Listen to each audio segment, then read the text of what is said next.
Thank you, Sean Gervais of Victoria, British Columbia, for sponsoring today's video. How does a filmmaker figure out who their audience is?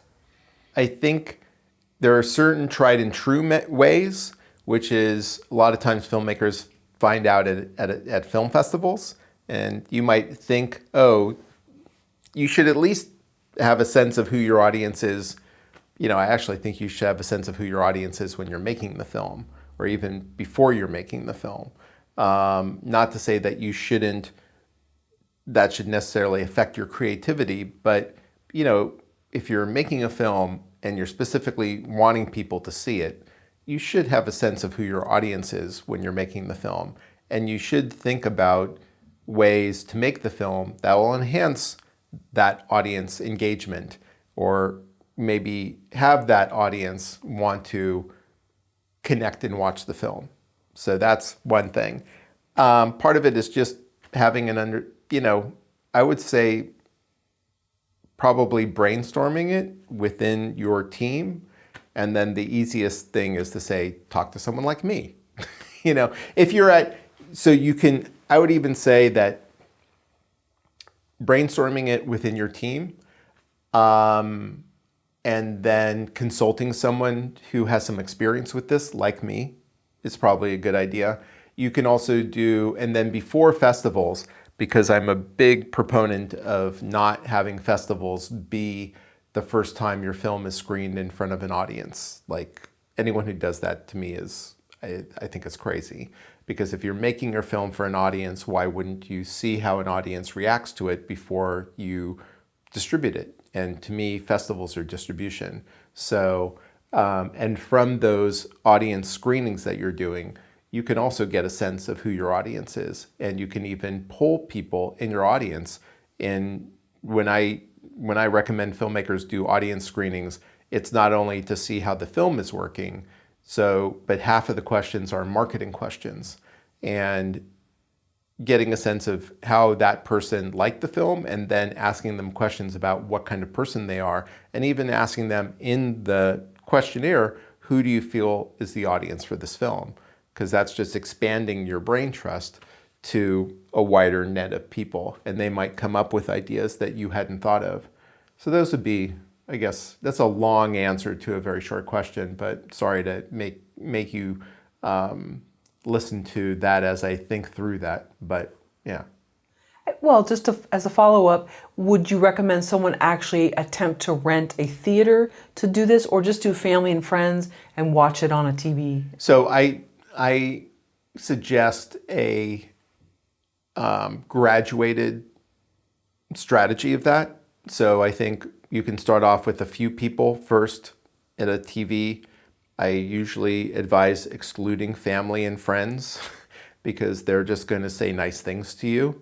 So you want people whose opinions you trust to give you feedback. So I recommend early screenings being just with a few people, and those can be, but you should build towards doing at least one screening in a theater that maybe you rent, or there's a university nearby that you can use. There's someone that and even if you rent the theater, hopefully you rented it in off hours so it can be less expensive.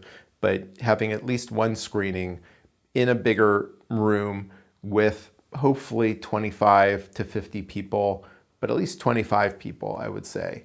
And and then when you're doing small groups, you don't need a questionnaire, but as you get into bigger groups, that's when a questionnaire is helpful. And then I also recommend that if you have, say, 25 people, that you break them up into focus groups afterwards and separate them, because generally people like to talk in groups of 12, 14 or less. And if there's a group of 25, it's going to be hard to get a dynamic going. Once a filmmaker figures out who their audience is, how do they connect with them? Okay, so to me, there's several channels of communication. And you can look, there's a model out there which is a little disputed in the marketing landscape called the PESO model, which is paid, earned, shared, owned media. And part of the reason that it gets a little flack is because paid is first. And there's many ways to engage with audiences other than paid advertising. And that's usually the method that most filmmakers have the least resources for, and is often, unless you have lots of money for paid advertising, which in most cases for most films is paid social advertising, it's not that effective, I don't feel. And it can be effective with larger budgets, but small budgets, it can be effective, but it can also not be effective depending on what you're trying to advertise. So the earned part is press, but also user reviews, which I'm a big advocate for. And then the shared part are partnerships and social media, because those are shared audiences. You're sharing an audience with another entity, so either a partner organization or a social media platform. Many people think, but I think by now 10 years ago, most people thought, I have an audience on social media. I own that audience. You don't own that audience whatsoever. And I think most people understand now you don't own that audience. And you actually have to pay to even connect with if you have 5,000 followers on Facebook, those 5,000 people are not seeing your posts.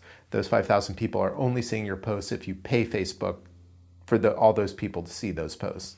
And then owned media is what you control, and what you're able to control is your film, your trailers, other forms of short content, your key art, any graphics or other graphics that you create, as well as your email list and your website.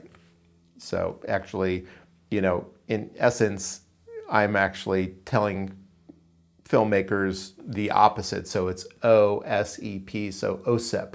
The OSEP, because it's owned is the most important, shared and earned are kind of equally important, and then paid is probably for most films on a budget is the least important. If you have a high budget, paid you can do, depending on who your audience is, it can be a little more effective. But there's a few emerging things that I'm excited to try out in the coming campaigns that just have come out that I'm curious to see how they'll work in terms of the direct media or paid ad landscape.